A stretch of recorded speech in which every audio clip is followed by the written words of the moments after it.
இப்போது சமாதான ஏஜி சபையின் தலைமை போதகர் பாஸ்டர் ஆர் கிளாரன்ஸ் மருதையா அவர்கள் தேவனுடைய செய்தியை கொண்டு வருவார்கள்.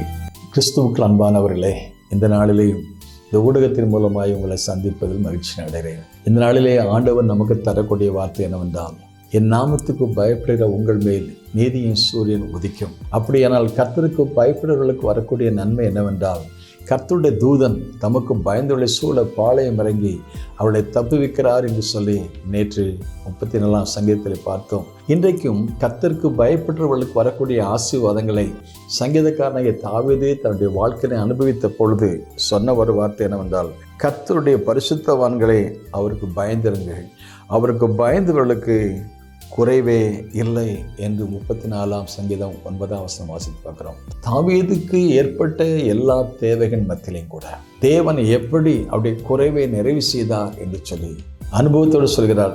கர்த்தரை தேடுறவர்களுக்கு ஒரு நன்மையும் குறைவுபடாது. கானா ஒரு கல்யாணத்தில் குறைவு ஏற்பட்டது. வாழ்க்கையிலே குறைவு ஏற்படுவது இயல்பு. எப்போதும் நிறைவாக இருக்க வேண்டும் என்பதுதான் நம்முடைய விருப்பம், நம்முடைய ஆசை.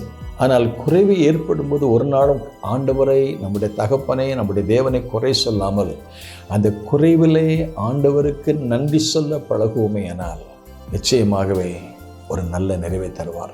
நேற்று ஆராதனை முடிந்த போது ஒரு குடும்பம் என்னை பார்க்க வந்தார்கள். என்ன சொன்னார் என்றால், பாஸ்டர், துபாயில் வேலை கிடைச்சிருன்னு ஆவலோடு எதிர்பார்த்துருந்தோம். நிச்சயமாக அந்த வேலை கிடைச்சிருன்னு நினச்சிருந்தோம். எல்லா காரியமும் சரியாக போனது.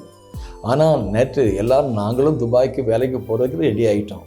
திடீர்னு சொல்லி ஒரு தகவல் வந்தது, இப்போது அந்த வேலை உங்களுக்கு கிடைப்பதற்கு வாய்ப்பில்லை, ஆகவே இன்னும் கொஞ்சம் நாள் ஆகும், நீங்கள் பொறுத்திருங்கள். இவர்கள் எல்லாமே ஆயத்தமாக இருந்தார்கள். நிச்சயமாகவே இந்த மாதத்தில் வேலை கிடைத்து விடும் என்று எண்ணியிருந்தார். ஆனால் அதே எதிர்பார்ப்பு மத்தியில் அவர் எதிர்பார்த்த காரியம் நடைபெறாதனால ஆண்டவர் ஏன் எங்களுக்கு இதை அனுமதிச்சார், ஏன் எங்கள் வாழ்க்கையில் இந்த குறைவு ஏற்பட வேண்டும் என்று சொல்லி அந்த அம்மா மகளை பார்த்து சொன்னாங்க, பாஸ்டர் கொஞ்சம் டிஸ்கரேஜ் ஆகிட்டா, கொஞ்சம் டிப்ரெஷன் ஆகிட்டா, கொஞ்சம் சோர்ந்து போயிட்டா அப்படின்னு சொல்லி அந்த மகளை கொண்டு வந்தாங்க.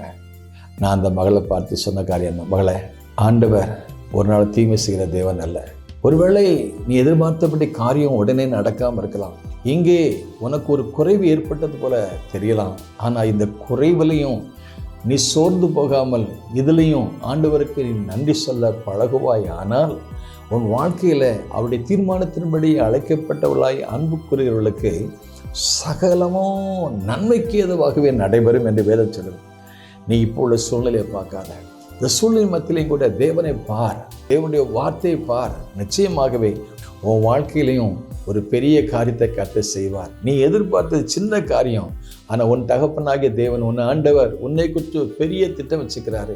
நீ உன்னை குறித்து யோசித்து சிந்திப்பதை விட உன் ஆண்டவர், உன் தகப்பன் உன்னை விட உனக்கு 1000 மடங்கு பெரிய காரியங்களை செய்ய அவர் சித்தம் உள்ளவராக இருக்கிறார். ஆகவே நீ எதிர்பார்த்த காரியம் உடனே கிடைக்கவில்லை என்று வருத்தப்படாது. நீ அதற்காக ஸ்தோத்திரம் பண்ணு. அது கல்வியாக இருக்கலாம், அது வேலை வாய்ப்பாக இருக்கலாம், அது திருமணமாக இருக்கலாம், அல்லது வேற நீ எதிர்பார்த்த எந்த காரியமாக இருக்கலாம்.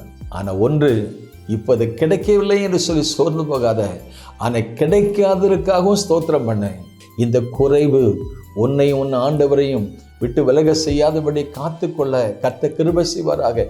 எப்படி கானா ஒரு கல்யாணத்தில் குறைவு ஏற்பட்ட பொழுது அது ஆண்டவருடைய சொல்லப்பட்ட பொழுது முந்தின ரசத்தை பார்க்கணும், பிந்தின ரசம் ருசி உள்ளதாக இருந்தது போல நீ எதிர்பார்த்ததை விட தேவன் செய்ய போகிற காரியம் மகிமையான காரியமாக இருக்கும் என்று விசுவாசி. அப்பொழுது உனக்கு பிரயோஜனமாக சொன்னபொழுது சந்தோஷத்தோடு கூட போனார்கள். இதே போல என் தேவன் நம்முடைய ஐஸ்வர்யத்தின்படி உடைய குறைவுகளெல்லாம் கிறிஸ்து இயேசுவுக்குள் மகிமையிலே நிறைவாக்குவார். May God bless you.